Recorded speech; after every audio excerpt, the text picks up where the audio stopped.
Good All right, morning. welcome to another podcast with Mindfully Gay. All right. And I'm kind of excited about today, and we've brought Cole back. Um, Good morning. um, the reason we brought Cole back is last weekend we did our Mindfully Gay retreat. We had 16 participants that came here to the house on Friday for dinner and stayed till Sunday at lunch. And we wanted to talk a little bit about the retreat. I think all of us are a little jazzed about what happened and how great it moved. And so that's going to be our topic today is talk more about the retreat. I think it's inspired us to look at some other creative approaches about what we can do with the retreat. But we thought it'd be interesting because we had Cole on before the retreat and he experienced the retreat. We thought it would be interesting to get your perspective on what happened. So I don't know, how do we ease into this? Want to kind of go from the start, Friday evening, and how people showed up. And I'll start, but then you can kind of talk about how it felt for you to arrive that first evening based on what you learned from just us talking about it. I already dumped all this on Jerry. Now you get to share with our audience. I already got it all out. So I'm sure it will be less emotional when I recount today. But I'll pinch you. You never know. You never know. Well, Friday evening, we started with the barbecue, and people came. It would start at 6, and people were showing up, and I know I was anxious, and Jerry could speak to how he was feeling, but I know Jerry's feeling a little anxious too. But we were feeling a little anxious. I think my anxiety was around, how is this all going to go? Are people going to enjoy this? Are they going to stick around? Just how is this all going to unfold? And as people were showing up, there was this, I guess you could say there was a little bit of awkwardness, kind of that social awkwardness. You show up and you're not sure, hi, how you doing? How's the weather? It's just kind of this very small talk and kind of standing off to the side. And so there was this awkwardness that maybe started the weekend, but that certainly changed over the weekend. But I just wanted to kind of start there, that I think, at least for me, there was this feeling of anxiety. How is this going to go? Are people going to even show up? And as people were approaching or arriving, I think there was that similar kind of anxiety or that social awkwardness. What were you guys kind of sensing? I thought I was the opposite of that. I was all excited about this. When we got there, a few people showed up to the door carrying like sleeping bags and wearing their sweats and backpacks, and I'm like, oh, this is going to be fun. This is like a fun, Sleepover. Yeah. So I was kind of excited about it, and then the only awkwardness was that I didn't know anyone's name. So when you passed out the name tags, I'm like, this is great. It's definitely helpful. Yeah. And it was a great mixed bag of people. From I think the youngest was 19 or 20. 20, yeah. Then the oldest was in their 60s, and it was nice to see a mix of younger and older. It was good, and the interaction, and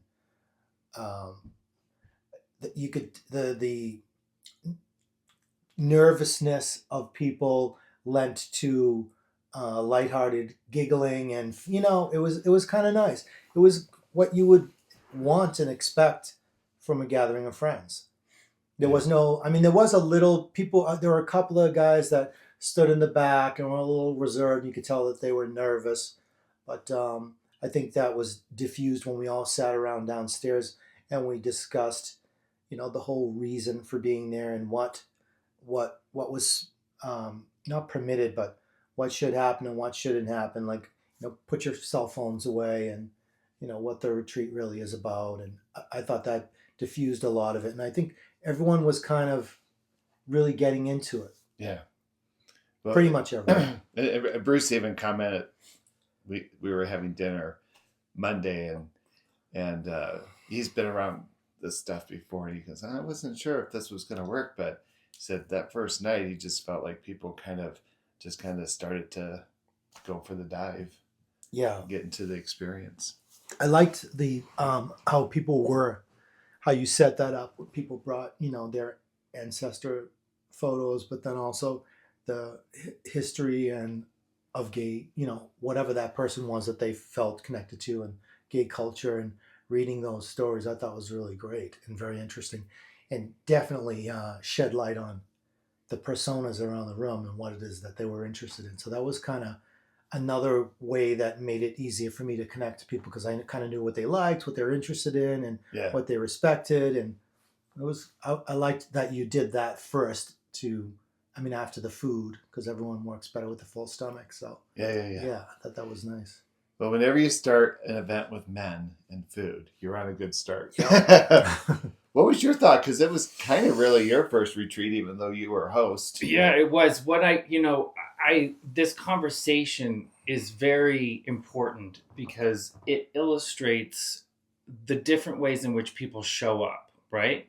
And it's a spectrum of it. And this episode is for people, my opinion, this episode is for people that are hesitant about coming into this process with us. This is a chance for us to really talk about what it is. And you said the word anxiety. That's going to be a key word in this discussion with this podcast, and what this work is that we do, and the way in which the majority of people approach it or don't approach it. And it's because of anxieties. And so that barbecue for me, I talked about this before.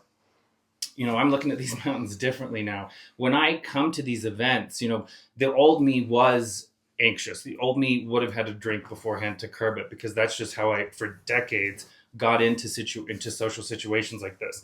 And it's not who I am now. And it wasn't then. I was late because I had a client hour. That was on my mind. But other than that, when I got here, definitely same thing. I saw bags on the floor. I was like, this is a sleepover. I saw people I recognized. I hugged them. Yeah, there was some anxiety. I was a little bit anxious about meeting the new people, but the name tags were on. That helps me, so I can just go up and talk to people, introduce myself. I think that what we saw is exactly indicative of how we're welcoming people into this. Some people are reserved and drawn back. Other people's are gregarious and right in there. But it's about that. It's about welcoming that spectrum of where you're at and how you approach this. That is entirely what this retreat is about. So what I saw, I don't know. I guess I saw exactly what I would hope to see, is that people coming at this in different places. I've been doing some work in this space. I have changed and grown a lot during this work, and that's who I'm bringing as I come to this. But I recognize that there are people back in the corner. There was the guy that bought, you talked about this months ago, the guy that bought the ticket to the events but never got in. Yeah. Like, those people were here, but very quickly we shifted it. We got to a place of sharing, and I think it's a forge. I think we come together in this circle, and we all start pouring into this forge for each other. And it's an introduction of who we are, and it's a release of anxieties, and it is unbelievably transformative. And it happened that night. I mean, we saw people coming in different ways, but we all got very aligned very quickly. I think it's important to note, even though we're saying the word anxiety and social anxiety and awkwardness and all of that, I think it's important to say that that's normal. Yes. Right? Yes. We don't want to, present to our listening audience that this is something, that you should be afraid of because there was a social awkwardness. That's just normal in any new situation for someone. But what we have to celebrate, and I think you're saying this too, Nick, is that people showed up despite that, nervousness and anxiety. Even if a person may have kind of held back at first, right? They showed up. And again, like you said, it quickly got diffused because of, we had the food. That's a nice diffuser, just some light, social interaction. But then as we got into circle, that really, I think, helped settle people's minds and expectations of, oh, this is what this is going to be about. This is, you've said it, and I'll never stop saying it, and I'll never stop saying that, I'll never stop saying it. It's a place to practice. Mhm. It's exactly what it is. This event, if you're listening right now and you're hesitant about coming to retreat because you have that social anxiety, bring that with you. Mm. I coddle that. I want to help you with that. That's what this is. It's an opportunity to practice a different way of engaging with people. We're so locked into this objectification. I know that he and I are here for a very important reason, as an example in this group and these groups that we're going to continue to do months and months on end. We are people that in our community have been objectified for a long time, and that continual objectification and people thinking they understand what my life is about or his life is about and the way they project it on it, it's a lot of stuff in between having an actual connection with that individual and therefore a friendship. Mhm. And all of that gets dispelled through this work that we do. So again, no matter where you are on it, by all means, if you're listening to this and you have anxieties about approaching a process like this with other men, that is exactly what these retreats are about. It is important that you bring it. In no way am I saying you are not a part if you have that. You in fact, I would say the opposite. You are very much qualifying yourself. If you recognize that anxiety, this is exactly the place to work on it. I'd like to make an observation too, Mhm. that kind of fits into what both of you guys were saying. I think it's important to also note that it's not like the Wounded Birds Club. You know what I mean? It's not like everyone that comes to this event is coming here for clinical and medicinal. Not everyone has all these pieces of baggage. Some people do, some people don't. Right. This, at least for me, this was not only a way to heal your potential inner demons as gay men and bi men, and we have a shit ton of baggage from the past, most of us, and it is important to look at that stuff and exercise those demons, get them out of the way so you can move on in life. But the group is also fun. Celebration, It's for a sure. celebration. It's a way to connect and make friends that you probably wouldn't approach at a bar or out on the street, of all different shades, different people, different ages. And it was really interesting to me. The two people that I kind of connected with the most, and I won't use names, but was the younger one and the oldest one. The older one was just funny, and I say older, you're close to my age, not that old if you're listening. He was just funny and self-deprecating and super fucking nervous from the second he walked in. And so he felt the need to try and get people to laugh and giggle and and be campy, and at first it kind of it was distracting, and because he couldn't help but talk, because it was a nervous setting. It was tough topic. So he kept trying to be the person that diffuses, which I've seen so much in our culture. People are there with their humor, because otherwise it's so dark. So after a while of getting a little bit irritated when he was interrupting and stuff like that, I really came to see, what he is all about. And his heart was just really big and really in the right And place. the gift that his contribution Yeah, he was. just wanted to Yes. feel part of the group. Yes. Yeah. And his way of contributing to that was by making everyone giggle and laugh. And by, midway through, I just really came to see him as this nice guy, really nice guy. And then on the other end of the spectrum was the younger kid who was, I couldn't figure out whether, what his or her pronouns were based on the dress and the way he was carrying, or they were carrying themselves. And it was just but I noticed the great artistic vibe when we created the little dolls and how beautiful he'd done that. And, I talked briefly on and off with them, and it was just such a a nice thing to see this young kid who, in my age, would never be able to dress like that or walk around like that. I mean, in my family, a big Italian family, it would have been like, "What the fuck are you, smacking the back of the head? You Yeah. can't do that." Yeah. And just to see this kid unchained Mm. and just wanting to figure out where he is and what's going on, and feeling comfortable enough to be there in a big group and and say some of the things that he was feeling. It was just nice to see that. Let me say, I'm sorry. It's an honor to witness that because it's educational. It's something that you needed. It's an education you needed specifically for what you just said. Your programming, your experience in the past and your family, get the fuck out of here with that. That we needed to change that. You needed an example put before you, and it was educational. And it's an honor to witness that process. I had a lot of lessons brought to me that I didn't know that I was going to get. That's what this is. You through sharing our stories with each other and being open, we are teaching each other things that we needed in order to to better connect with people authentically. And so I think it was an honor to witness those two people in particular, but everyone. It was an honor to witness the process because it's an educational, and it's from a selfish perspective, it makes me better. I always tell my nutrition clients to never hold back with questions. I want them as many times. I don't care how stupid or mundane they think they are,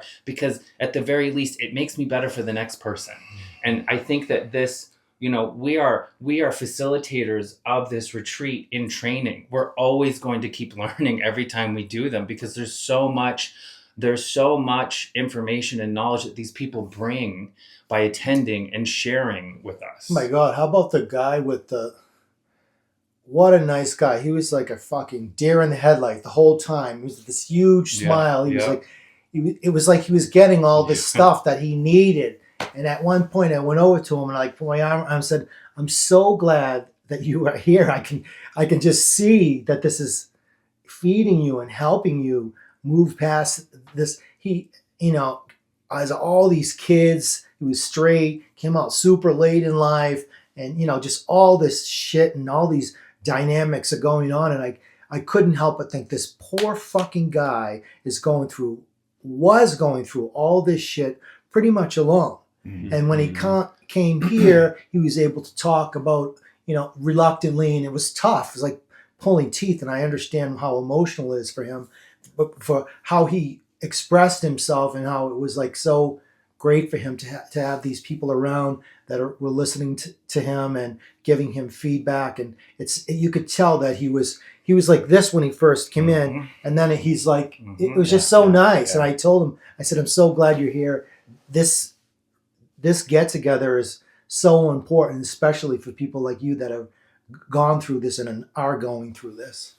Well, I want to put something in context here because I'm listening, and first I was smiling because the enthusiasm coming out of the two of you was interesting. You did this. Considering I'm You did exhausted.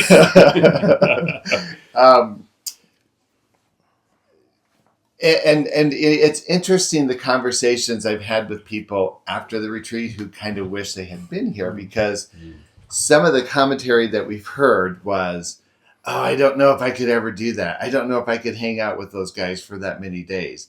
Or it's just going to be a big sex party. Or like it was just interesting. And every time I heard something like that, I thought that's exactly why you needed to be here. Yeah. It's those projections that have kind of we can advocate to society our need for rights, but until we give ourselves permission, the right to exist, who are we to expect it out of the Republicans? but keep advocating for it. And who are we to prejudge, given who we are? Yeah, but I think the revolution has to start within, Yeah. and that is that we show up and we dare to do something different. And that's what I saw out of the participants. Yes. Because I knew all of them in some capacity. And I thought, all 16 men, including myself and Bruce and you guys, right? Like we all dared to show up and practice and try something different. And left, the energy, we have this little text thread now. And once that got established, it was like opening a floodgate of things to say, which we've remedied. You moved over. What is the app that you moved over? No, GroupMe. Yeah, we have Group- a yeah. Mindfully Gay chat for GroupMe now. Yeah. Yeah. So I think it's important to understand that context. And I think the anxiety was, I know for me, the anxiety was, okay, we've got all the ingredients of this recipe together. Can we really make a cake? Mm-hmm. I think the other anxiety was we had changed our format because we've been using this ranch that had bedding and rooms, and but it raised the price considerably. So we were able to bring the price down and do basically a camp out here in my house, Yeah. which I have a big spacious house and a nice backyard that allows for a lot of privacy. And I think we all kind of agreed this was the better place to do it. Yeah. But when I say people dared to come and do things differently, the instructions were bring your sleeping bags, bring a mattress, bring something to make yourself comfortable. And it worked. But we started off with, rules of conduct that were important. And we felt like we had to raise it and talk about it because, we are very sexual creatures in general. Everyone, that's whether you like it or not, the focus of historically is for us have been focused on sex. And, right. it's all about when men get together at the bar, it's all about meeting, hooking up. When you're on the apps, it's about meeting and hooking up and fucking. It's all, that's always the focal point. And we wanted to put a pin in that because whereas that's clearly wonderful and I love it, he loves it, it is part of who we are as sexual beings and men, but it's not the most fucking important part. The most important part is first making a connection. Right. So you tell them. Yeah. So what Cole's talking about is we start the whole process. We sit down in our circle and we get to know each other. So for instance, if this were our circle, I interview John interviews me, and then we kind of present each other to the group. And then we just have some conversations about agreements. What are agreements that we can make in order to create the container to do the kind of work and process that we want? And so part of that container was an agreement to confidentiality. Mm-hmm. Part of that agreement was to disengage from our phones, and then the other agreement was a conversation and a process talking about sexuality and boundaries in the context of the retreat, and an invitation. The invitation was, let's take sexuality just off the table. It doesn't mean we can't talk about it. Where do we put sexuality and what do we call him? Oh, that's right. The elf on the shelf. Yeah. So we look at it. That's what we called our sex monster was the elf on the shelf. And for this particular retreat, we said, let's put him on the shelf, and we see him and how wonderful and hot and nice and awesome and a big part of our lives he is. But right now, we'll let him sit on the shelf. We know sometimes he wanders around, but we want to keep him on the shelf for now. And I think it's important, and it might even be worth to have a process or conversation about it, because our intent as a group organizers was an invitation to say, let's just not get into sexualized energy, even though that's a sacred part of who we are. It's a beautiful part. It's a fun part. It's an explorative part of our lives. Let's focus on the emotional, the spiritual, the mindfulness. Yeah. And that means we can talk about it. Yeah. We can have process around it, but let's not get into the flirting or the touching or going off in a corner somewhere. Because it distracts from... Yeah. And so that was an invitation. We had a great conversation about it, because that was an item on everyone's mind. Yeah. Wondering about how does that play into this. And let me, I'm sorry, just maybe to say that is absolutely an item on people's minds that are listening right now that haven't come here. And Yeah. I know this because I just, right after this retreat, I started with a new client. They're a gay couple, and we were talking. They're aware of this retreat, and their very first thing was they didn't want to come into it because they thought it was going to be a sex thing. It's not about having sex. It is not about that. People do not get naked. We are not having sex at these events. Yes, the elf is on the shelf, and we're going to have locker room talk, as Melania gave us years ago in that interview. Thank you, Melania. But yeah, of course, we're gonna talk about. We're dudes. We're gonna have banter and talk about sex. But absolutely, the anxiety that people have around that, that act. It's not. We can talk. We should, and we do. We will talk about that anxiety. But we will not. It's not about facilitating people having sex and hooking up. It is not that. So I hope that people listening that might be apprehensive about signing up for retreat specifically for that reason, and I know that it's a common one, I hope you would just give this a chance and let this be a relief. Let this conversation be a relief in a respect of it isn't about that.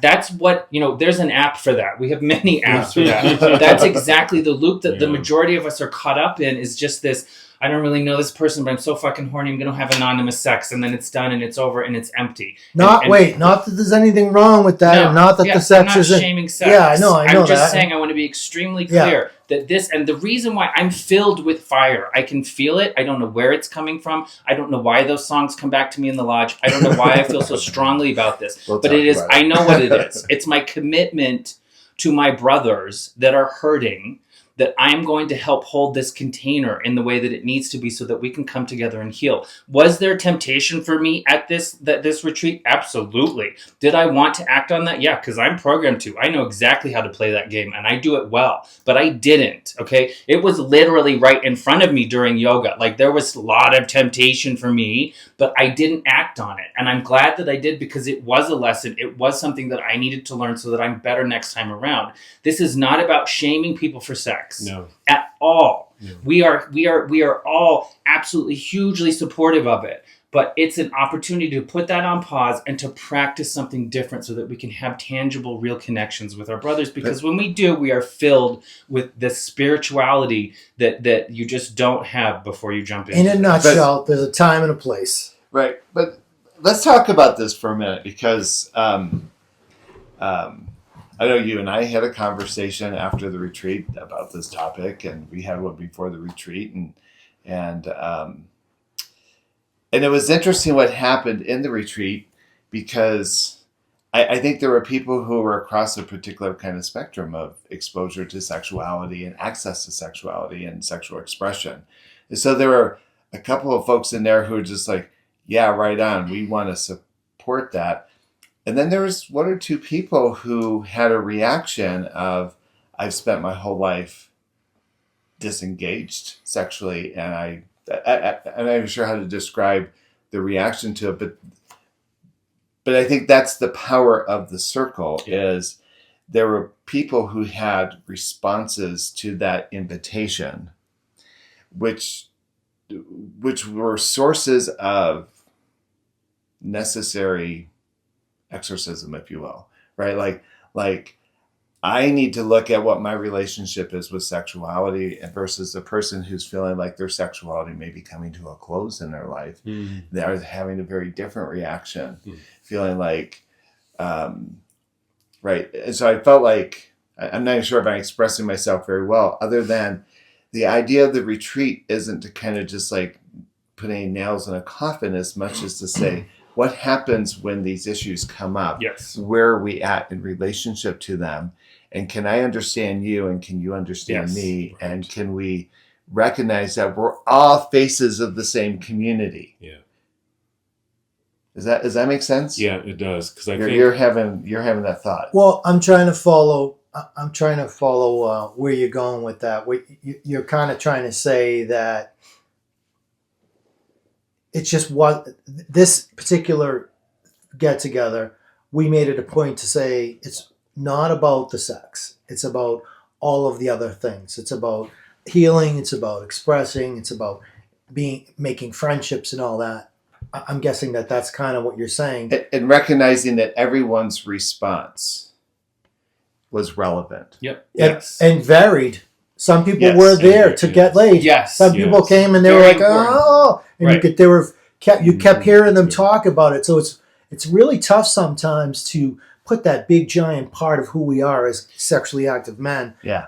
to put that on the shelf. But it is necessary sometimes to do that, to do the work to get yourself in a better place. Yeah. And I was kidding around with you, and like right after the retreat, or maybe before, I was like, you know what? We have hosted many fun, lighthearted, sexually charged parties, and I was like, well, maybe we can one day get the group together. We'll all go to the strip clubs in Montreal, and we'll just diffuse and have fun and make it a positive energy that way. But there are events and get-togethers that usually the sex just gloms on it and Yeah. takes over. So I think it was really important for you to bring that all up and for us to Yeah. air it out and show it for what it is and say, okay, the alpha's going up here for now, but he can come down and play sometimes too. It's not like it's all about, like I said, the Wounded Bird Club. Yeah. It's not all about that. There will be other events that are more freeing and fun in that way, I'm sure. Yeah. Exactly. I like what you said, Cole, because there were some folks that may have arrived, expecting sex. And then on the other end of that spectrum, too, there's people who are just like freaked out. It's like, oh my God, is this going to be about sex? Yeah. And so I think by setting that tone and laying it out there, here's our agreements. I think that helped diffuse, at least that was the sense that I got, helped diffuse Absolutely. some of those I want to say bipolar. But the ranges of the spectrum where people are showing up. Yes. Yeah. And I think that it allowed, because I was witness to it during the retreat, because we had not just left this elephant, just left standing in the room, we addressed it, we talked about it, gave it a name, and we could still see it as that elf on the shelf. People seemed comfortable, it seemed, Yeah. to then talk about it. Yes. There was guys that were talking about maybe some of their, sexual hookups or relationships, and the other guys listened Yep. and gave feedback, and there was an interaction and conversation, and that seemed to me very just welcoming. Like, Yes. this is what we want. That's the energy of what we're That's promoting. the energy.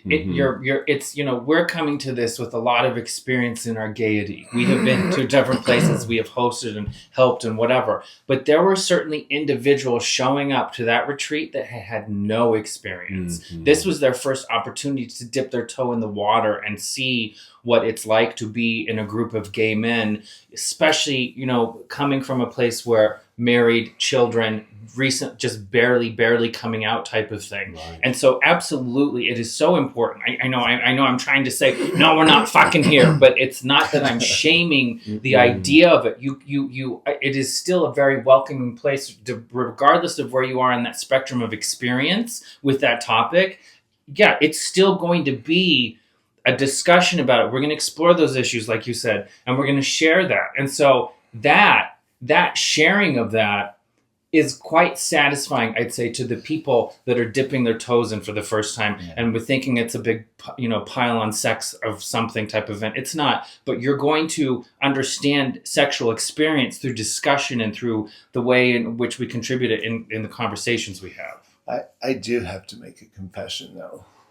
I did get naked during the retreat. You liar. I did. I took a shower Oh. every morning.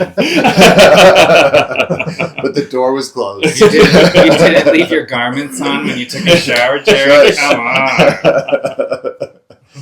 on. I want to shift a little bit because I think I'm thinking of two things. Because Saturday was this big kind of feast of opportunities and exercise that we did. Yeah. Everything from yoga, which it was interesting. We did it in the basement, and I was kind of taking pictures. So I wasn't participating, but I was watching people. It was like their bodies had shifted during the night. From the first night through the yoga thing, there was an invitation to do some mindfulness exercise. there was some great discussion. I was telling Cole the other day, you need to be a teacher. You need to teach some classes. I'm ready. Because you did some great nutritional Yeah, that was education Thank you. that people were just like captivated by. Yes, that was so cool. The whole discussion about what you had for breakfast was, although it was anonymous, it was clear we had some bodybuilders in the room and they eat small animals for breakfast, I guess. But it was interesting. People were like really kind of transfixed with that.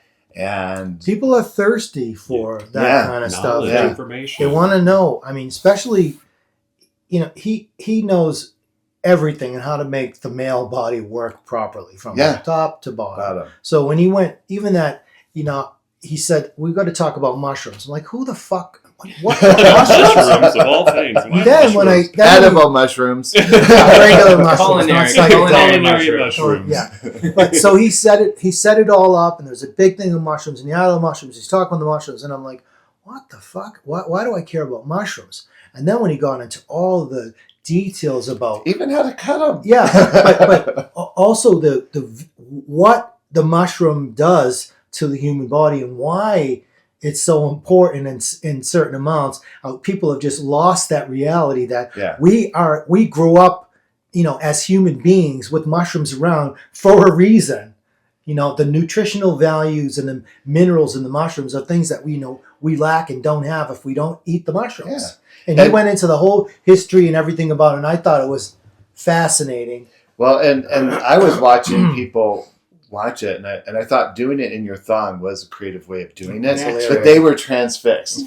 He didn't do that. but people, I actually took a video of it. I was like, I just started over at the counter and just kind of went around, and people were clearly attached to that. Yeah. And then we got into this space of doing some deeper ritualistic kinds of work. And you, the night before, we had set up that ancestor altar, and we had invited our queer ancestors to be there. And everyone is so interesting because we've done this retreat before, but out of 16 guys, there were no replications. Yeah. People did their homework, and we had trans activists, we had gay activists, we had artists. It was just really interesting. The invitation to invite our queer ancestors on top of our personal ancestors. Gay Viking warriors. Yes. Everybody. It was an interesting. It's I'm sorry, Go let me just say one thing. I'm sorry. But I have to speak to the yoga component because, I appreciate everything you said about the nutrition stuff, and I'm glad because I do.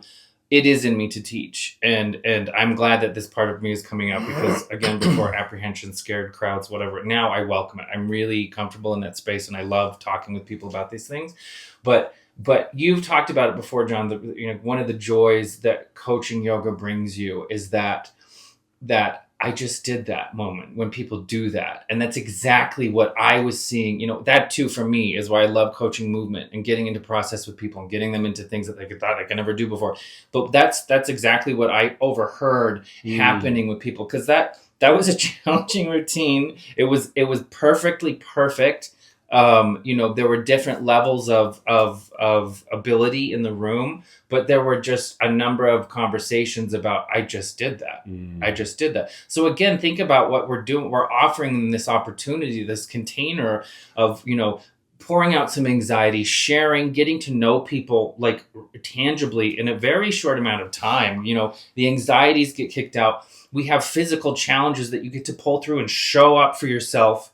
And you realize, wow, I did that. Like it just keeps adding layers of this transformation that people get to experience when they're here in 2 days, in a 2-day period, essentially. felt like 2 weeks. Sorry, I interrupted you. What were you saying? Well, the thrust of everything that we saw is I started to recognize like people physically and energetically were shifting. Mhm. Yeah.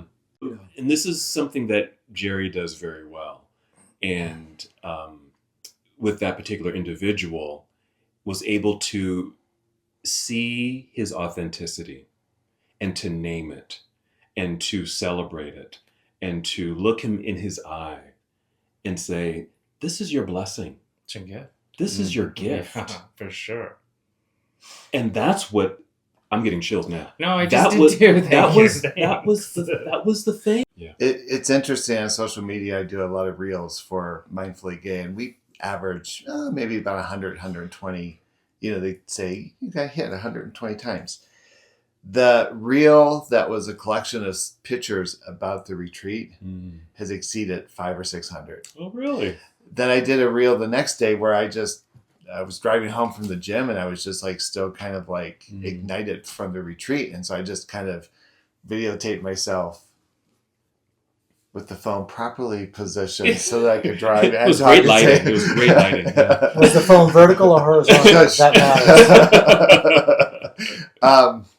But that also got over 500 hits, Nice. which I thought, well, that's interesting because it makes me wonder that I think a lot of people knew about this retreat, were curious about it, but didn't pursue it. Yeah, they needed to see results. Yeah. They needed to see. I noticed another kind of an important element that everyone seems to now be like walking on eggshells around, and I could just feel. I know I need it, but I could also feel it with a few other guys in the room about masculinity not being a toxic thing, not being a negative thing. I one guy was there and he was focused on the bear story and the bear song the Vikings, and I felt his vibe of how do I put this, like a lot of the campy stuff that was flying around was not really relatable to him. Sure. And I get it all. I'm old enough to appreciate and know what camp is all about and stuff, but I feel like the masculinity vibe and the affirmations about masculinity have really kind of been lost because that's been mixed with the heteronormative oppression shit. But the reality is that a lot of gay men that are out there can't relate to having to be in the female vibe. And I really think it's shitty not to let them have a voice and that be part of it. And I think a lot of men out there now crave that. They don't crave the I need to be feminine to be with the man. Yeah. A lot of us don't fit the extreme of drag queens and that whole persona. And a lot of us don't fit the persona of leatherness, if you will. Don't you love right? that spectrum? So you have that one, you used the analogy of a drag queen, and then you have the other end of the spectrum. I mean, all of this is valuable and wonderful. Right. But, there are certain segments that have been pigeonholed into negativity. Sure. And I think the fact that if I feel like, and I can't help who I am as a masculine man, why should that be a negative thing for me? Why can't we talk about that without being, Yeah. So I want to ask, and this could take a few minutes, but I want to ask this question. When you were here last time, I kind of asked this question because I listened to our podcast. But I asked this question about how would you like to leave? And how would you like to be able to leave the retreat? Like, what would you hope would happen? And maybe you remember your answers or not. I have notes. No, but I would love for us to kind of reflect on what was our takeaways. Like we, we're facilitating, but part of, I think, the magic of this isn't about a guru. This isn't about a leader. We're facilitating, but we facilitate through our own transparency. It's not therapy. We're doing sharing society, social kind of engagement around our work. And I've got just as much work to do as anyone else. And so, I'm curious how you would reflect post-retreat. Like, what did you take from it that has shifted? Go ahead. Yeah. I don't know. I mean, I do know. I hate that saying. Well, I don't know. I took notes. Well, when I first came to the very first sweat lodge and the first retreat, I was very hesitant. I Yeah. thought what, we were just talking about earlier, this is a fucking cult or some stupid religious thing, or it's an excuse to fuck everyone. I thought all Lord that of the stuff. Flies. What is it? Isn't it? Yeah, and That you type were of shit. you went over a few times. I'm like, Yeah. what the fuck's You were going on? worried. You were skeptical. Well, I'm a normal guy. I mean, I love you, and I was jealous, and then I was concerned. Is this a cult or some shit? So I was a little, and then when I came over, I met them, and I thought these are nice, normal guys, but I'm still a little skeptical.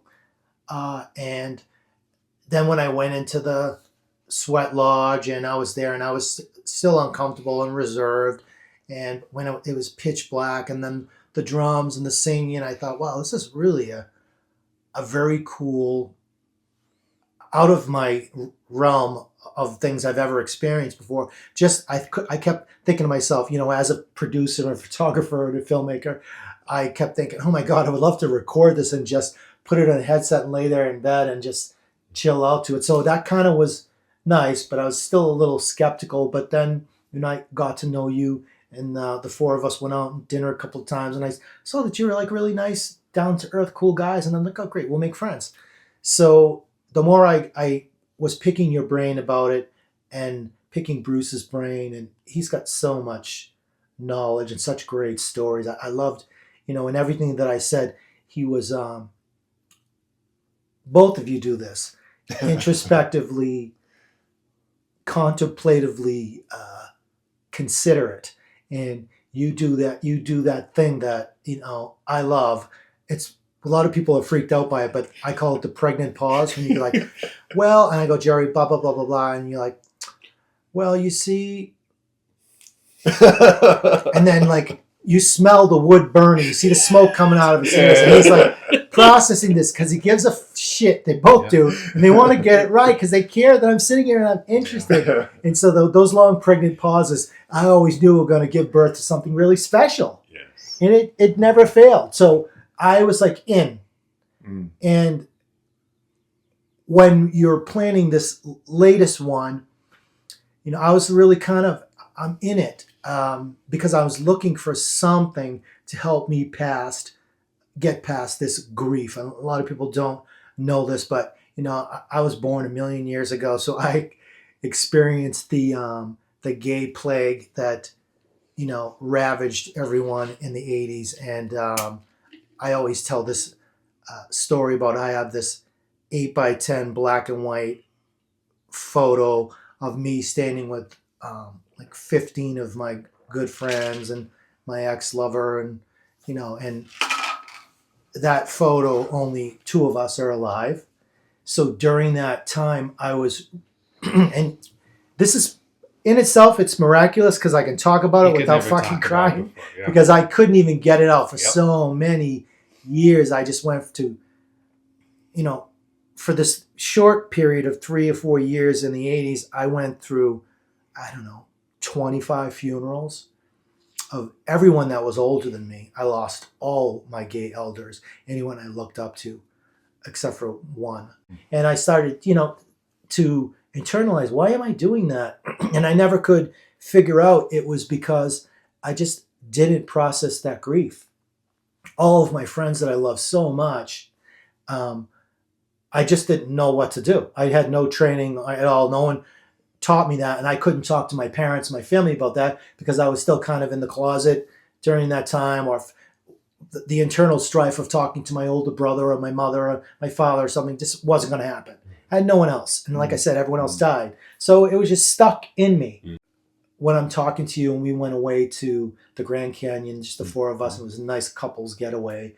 And, we smoked the pipe at the edge of the canyon, and you guys were teaching me and explaining to me how, because I shared that with what I just shared with these people here, you explained to me how you can pray and talk to the people that have passed and process this grief.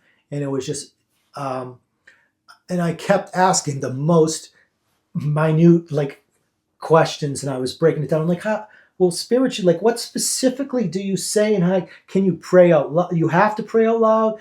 Can you pray inside?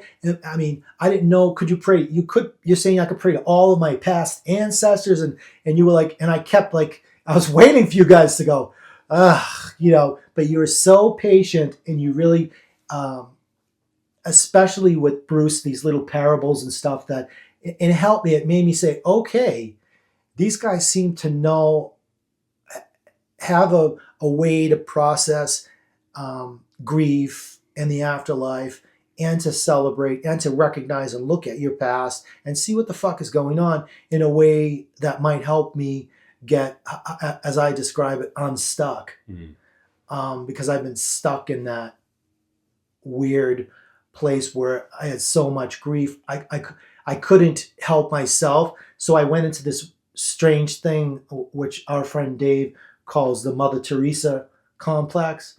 And so during all of these years, I've been just trying to help other people to recognize that after I've helped them, that they are in a better place. And I kept trying, you know, I'm really just trying to be nice to people and help people. And, you know, if I see someone on the street struggling with something, I was like going overboard with that. And I couldn't figure out why. And it was because I was craving someone to do that for me.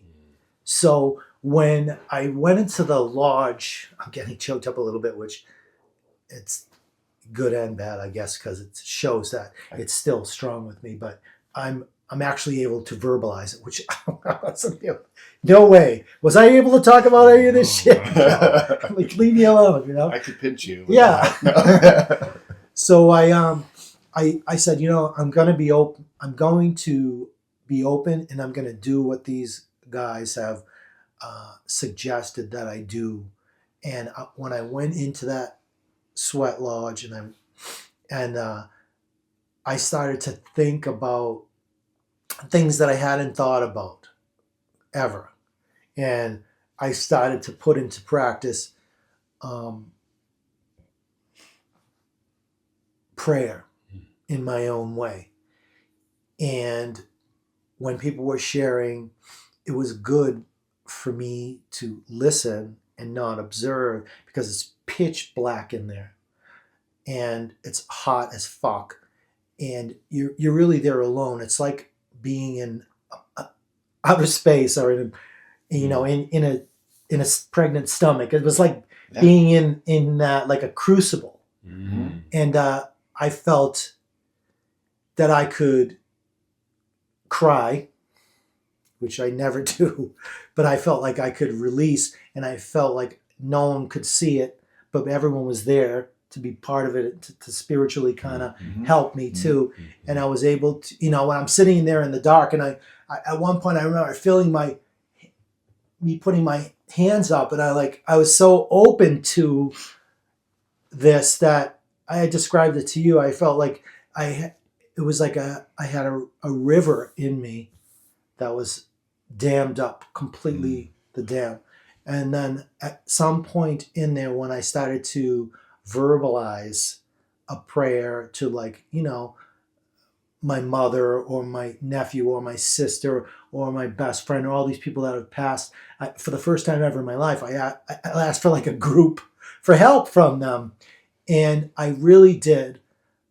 I felt like, it almost felt like there was like a latch unlocking, and the dam just opened, and I was able to get all of these fucking impacted emotions out.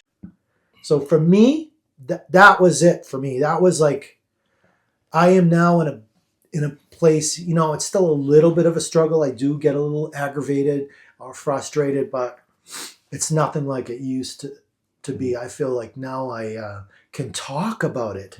I couldn't even talk about it before. And now I can. And it's, for that alone, that retreat was just solid gold. Wow. Cool. Wow. Okay, that's all I have to say about that. You know, it's such a bargain rate. Exactly right. But I think it's important to understand that that is a wealth of knowledge that you bring.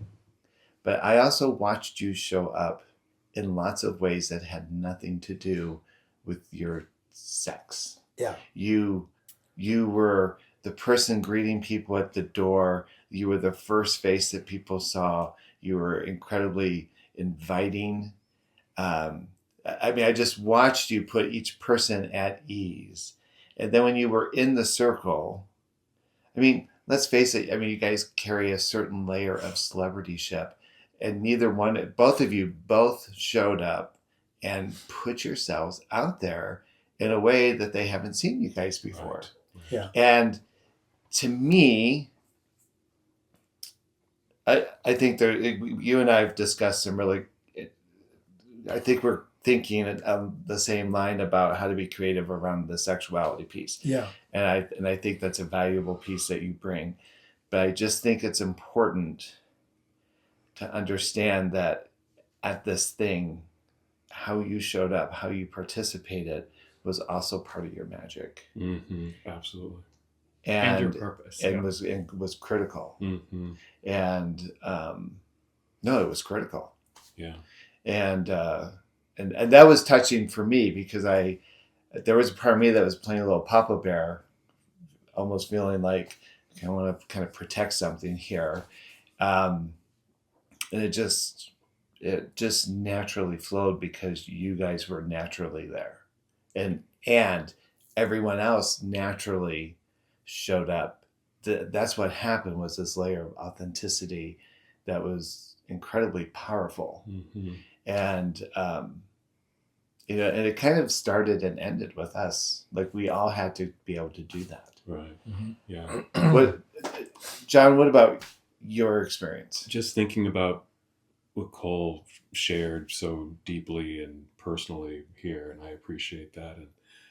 And what I think what it speaks to is maybe what I was expecting, or at least hoping for, was people to, step down from that. Well, I don't know if that's the right expression, but, show up as they were, whether it was awkward or scared or nervous, whatever that was, that they were able to step into the spirituality of this space and tap into their magic. And I certainly can walk away feeling like, check, that got done. That happened for me personally, and to witness our attendees have a similar experience, and have Cole here to share deeply his transition and work that happened, what led up to Lodge, in this retreat, and after the fact, and where you want to go now.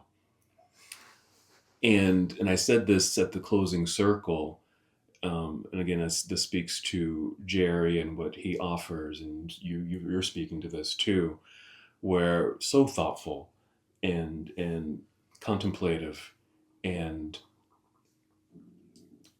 because we had originally thought of doing this retreat at another location out of town, it was going to cost more, and making the decision to do it at home, in Jerry's home, in Jerry and Bruce's home, where they have established and created this space of community, of spirituality. It just, you just step right into energy. it. It's here. It's here. Yeah. And whether these guys knew that or not, that's what they were Yeah. stepping into. And I think that's what allowed them to just be. And we only had one full day together, and kind of a couple of hours on a Friday and a couple hours on a Sunday. That was it. But all that had happened in that amount of time was tremendous. I said, because I know this space and I know Jerry and Bruce's home, this is home to me. Totally. And I really felt at home here.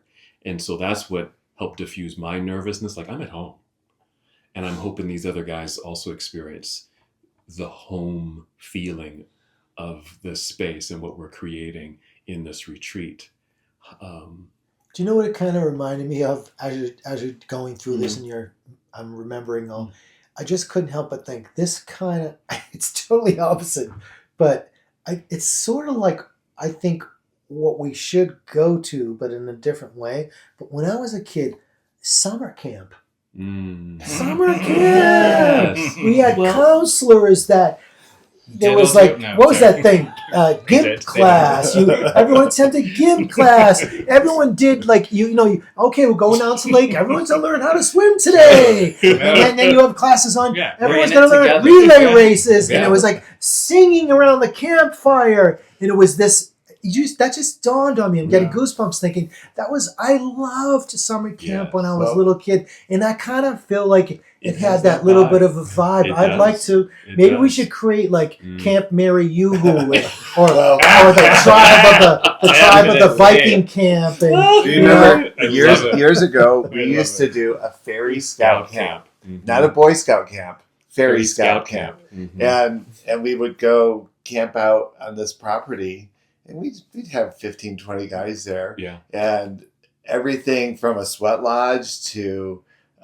stupid tie-dye tents, and I think we did tie-dye one time. Yeah. yeah. we did, yeah, All I that, remember doing tie-dye camp. I remember that. So I mean, now my mind's going to be racing with that because whereas I really feel like there should be graduate levels to this thing. I think once you Mm. go to the first thing, you graduate because Yep. now you understand what the retreat is about. Then you Next graduate steps. to Yep. group talk so you can talk about what it is that you want from this. And then the thing that happened to me in the lodge where you get to move all of this shit out of your brain so you can get on and be a happy human being again. So you have merit badges for each one of those. Then when you graduate and you're the eagle bottom or the eagle top, you can then join all the fun reindeer games because all your stuff is unblocked and you're having a good and you want to have fun. So maybe you should consider we should make little merit badges for graduate. I don't know. Just all this stuff is coming out of me now. Yeah. All right, Nick. I will say this: it's a micro and a macro for me. On a macro level, we sat in this room when we did a pipe ceremony, and I told you I could not see myself because the porn thing has been the trajectory for so long, and I'm having trouble finding myself in it. I still kind of do. I have for a long time, and it's hard for me to look forward and see that as my path. And so, at a micro level. Like I can't explain it. I am fired up. I am extremely energized, and with the understanding of what my purpose is. Mm. And I have prayed. The second lodge I did, I started praying for purpose. I asked for my purpose to become more clear, and it relates back to work experience where I ran a very high-end restaurant that was intimidating to people, and my purpose, one of my many purposes there, was to bring, and I always recognized it. It wasn't the people that had billions of dollars that came in every other day and ate the food and didn't know what the fuck it was. It was the people that saved up for years to come in for special occasion, that lived in the poor neighborhoods, and I knew where they were coming from, and they were very intimidated by the space and the menu and the language, and it was that I already connected to it then, is that bringing those people in and making them feel welcome, and making them feel like a VIP. And so that for me, that's my purpose now. I know that that's who I need to be in this process. And yes, I have knowledge through nutrition and through fitness, and I know how it can transform people and bring their confidence. And that's who I need to be in a macro level, and have a much clearer purpose now. And it is a great relief to me because I was concerned there for a little while. At a micro level, I was entirely concerned about you and your comfort. We did that lodge the first time. The whole time I was distracted because I was worried about you being comfortable. And, we were at vacation in Grand Canyon and those fucking coyotes start hollering. I wake up at 2 a.m. and I'm worried about Dog, my biscuit. I'm worried about you being comfortable. I can't sleep. It's just kind of how I'm wired, I guess. And so at a micro level, it was, I saw it early on. Like, again, we fast tracked a lot of transformation because everyone showed up authentically. When I saw you be that, I knew like that. I just knew that this was right. I knew that you were going to be okay. And because of that, then I could relax, and I could, I wasn't concerned about you being comfortable in this space anymore, because you started as you should, as I'm asking everyone to do, you start taking ownership of it and contributing to it and caring about it. And that's exactly the energy that makes it so great. And I do have to say too, that's exactly what this house is just, it's so comfortable. It's so welcoming. It's so, every time I come in here, I'm not afraid of anything. I don't know how to explain it. It's just, it is the house that when I kept thinking about going down south, I kept really thinking, really, Jerry, you're going to take a group of homos down where the Manti Temple is opening? Like, it kept not making sense in my mind. And I think in some ways that's kind of why I kept stepping back from them when they were happening, because I just didn't feel safe going there, because it's rurality, it's religious. And to me, that's what I needed to get away from, because that's what was so harmful for me. And, I'm just so glad that it did happen here, because none of that was here. It was just utterly joyous and family building. And I left that day, John, but I left that day. Yeah, we were hungry as hell. We fucking pigged out afterwards, but I was so full of energy. I haven't been that productive, and I haven't been that productive in a day like that. And it was even a half day. I was like a fucking T-2000, like from Terminator. I was just running around, just doing everything. People were walking by, I stopped and talking to them. Like, it just was a very, very transformative experience. And John, I am so looking forward to the next one, that we can bring Donna to the altar, because she has to be a part of these with us. Her energy has to be here with this. And That's so our best friend. Though. I'm so Yes. deeply looking forward to the next one. Yes. Whereas before I was scared of Lodge, and I still kind of am a little bit, but I understand it's a respect, and it's bringing me to a place of where I need to do work. And Bruce taught me that with that song and with that story that he said as I was laying there trying to catch my breath. Like, it's deeply profound, and I'm so jazzed. I'm so energized. I think one thing I've learned in all the traditions that I've been a part of, we are a culture that tries to marginalize the emotional experience and to be in control of it. And what I've learned, and it's not always easy. Like, I don't necessarily like to get choked up and emotional in front of people, but if it happens, it happens. Like, that's authentic. That's real. And I think what I've learned through these traditions is that the joyous, celebratory moments of profound happiness are just as relevant as moments of profound sadness and grief and loss. And I often find myself talking to clients who are like, I want to fix this emotional state. And I often will say, what happens when you lean into it? Go into What will it teach you? Where will it take you? What will it liberate you from? And I think, I've talked a little bit about, my health transformation in working with Nick. I didn't even realize parts of my psyche that had been shut down until I started to lean into, why have you done things in a particular way? And so I want to kind of normalize that process, right? Like what you talked about was incredibly profound, and it pertains to this grief that you were carrying, but it's going to pertain to sensuality. It's going to pertain to future losses. It's going to pertain to future celebrations. That somehow these medicine ways invite us to fully have lived experiences. And that's what I saw happening with the guys. And I know for me personally, when I left the retreat, I became very conscious of layers of, I was very full. Like, and I mentioned to you guys, I was like ravenous, like, I was just like randomly eating shit. I'm like, I haven't done this in 2 years. What am I doing? And sometimes spirit work, I tell people sometimes spirit work will do that to you, where you're just like, when you're done, like, gotta feast, right? I gotta feel, energize the body from the experience. But I left the experience just also deeply contemplative, with pieces of work that I still need to do and want to do, and leaning into the fear.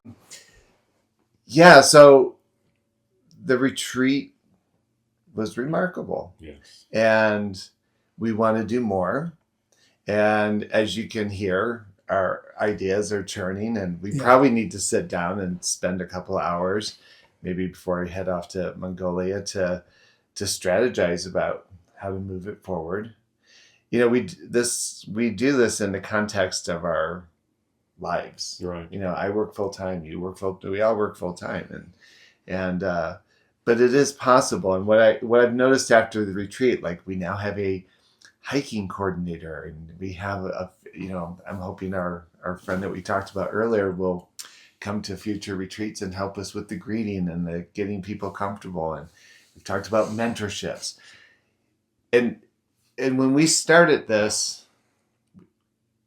I kept using the concept of a movement. We're creating a movement. We have the potential of shifting a cultural narrative that is really going to be inclusive. And not just about, the people who have the starlight in the moment, but that we can start to normalize and find balance in these gay identities. And I think we just got a huge sampling of that. Yeah. Yeah. So, Absolutely. Wait, I just have to say, it's more than a movement; it's a revolution. That's exactly what it is. Wait, you were the one that yelled at me about a movement. I just had to correct that. But yeah. All right. So we want to thank everyone for joining us. We hope to see you at our future events, whether that's yoga or hiking or nutrition in the park or fitness in the park, whatever we're doing. Or maybe you have an idea. Please contact us. Send us an Contribute. email. Yeah. We have folks who are wanting to do like a quilting circle, and we've had other suggestions put out that we know there's talent out there. Come and join this process and create an expansive circle. Share your gifts. Yeah. I want to learn Viking rowing. I want to learn some rah-rah Useful. stuff too. Quilting is nice, sewing is nice. I'm but, in for quilting. I'm I- definitely in. We're I gonna want to take you include everyone. We're going to take you to the gym. You can do a hoorah or something. Okay, there. good. All right. Thank you, everyone, and we'll see you next time. Thank you for tuning into this episode of the Mindfully Gay podcast. If you enjoyed our conversation today, please remember to hit that like button and subscribe to our channel. This way you won't miss out on any of our upcoming episodes, where we continue to explore fascinating topics and share meaningful stories. Your support means the world to us. See you in the next episode.